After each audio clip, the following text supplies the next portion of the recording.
Welcome to my channel Pallavi digital arts. స్నేహం విలువ. ఒకప్పుడు ఒక చిన్న గ్రామంలో రాజు అనే బాలుడు ఉండేవాడు. అతను తెలివైనవాడు, చురుకైనవాడు. చదవడము, ఆటలాడడము అతనికి ఎంతో ఇష్టం. కాని ఒక విషయానికి మాత్రం అతనికి తెలియదు, స్నేహం యొక్క గొప్పతనం. రాజు స్వభావం కొంచెం మొండిగా ఉండేది. తనతో చదివే పిల్లలందరినీ చిన్నచూపు చూసేవాడు. ఎవరైనా అతనితో మాట్లాడాలని ప్రయత్నించినా వారికి సరైన జవాబు కూడా ఇచ్చేవాడు కాదు.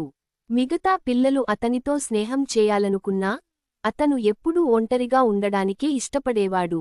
ఒకరోజు వేసవి సెలవులు వచ్చిన సందర్భంలో గ్రామంలోని పిల్లలందరూ కలసి అడవికి వెళ్లాలని నిర్ణయించుకున్నారు. కాని రాజు మాత్రం వారికి ఏకీభవించకుండా తనదైన రీతిలో ఒంటరిగా వెళ్లాలని నిర్ణయించుకున్నాడు. అతను, నేను వాళ్ల సాయాన్ని ఎందుకు తీసుకోవాలి? నేను ఒంటరిగా వెళ్లగలను అని గర్వంగా అనుకున్నాడు. అలా అనుకుని తన మార్గంలో ఒంటరిగా అడవిలోకి వెళ్లాడు. అడవి అందమైన ప్రకృతితో నిండి ఉంది. చెట్లు, పక్షులు, చిన్న జంతువులు అతనికి కొత్త అనుభూతిని ఇచ్చాయి. కాని కొద్దిసేపటి తర్వాత అతను లోతైన గుంటను గమనించలేదు. తన అజాగ్రత్త వల్ల ఒక పెద్ద గుంటలో పడిపోయాడు. ఒక్కసారిగా మట్టిలో కూరుకుపోయి బయటకు రావడానికి చాలా ప్రయత్నించాడు. కాని ఎంత ప్రయత్నించినా విఫలమయ్యాడు. అతని గర్వం, మొండి మనస్సు అక్కడ పనికిరాకుండా పోయాయి. ఇప్పుడు అతనికి భయమేసింది. ఎవరైనా నాకు సహాయం చేస్తారా అని అతను పెద్దగా అరవసాగాడు.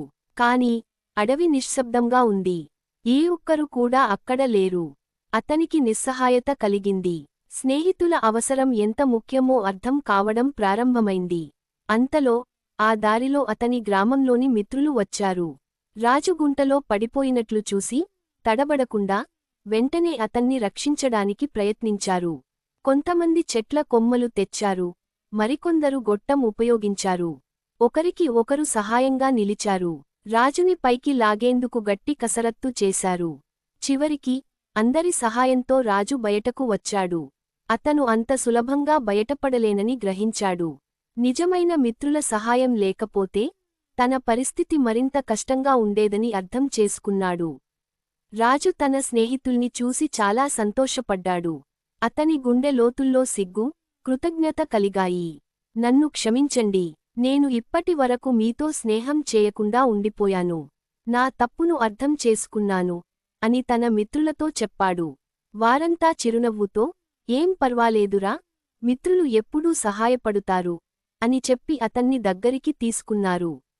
ఆ రోజు నుండి రాజు పూర్తిగా మారిపోయాడు. అతను మిత్రులతో ప్రేమగా, గౌరవంగా ఉండడం ప్రారంభించాడు.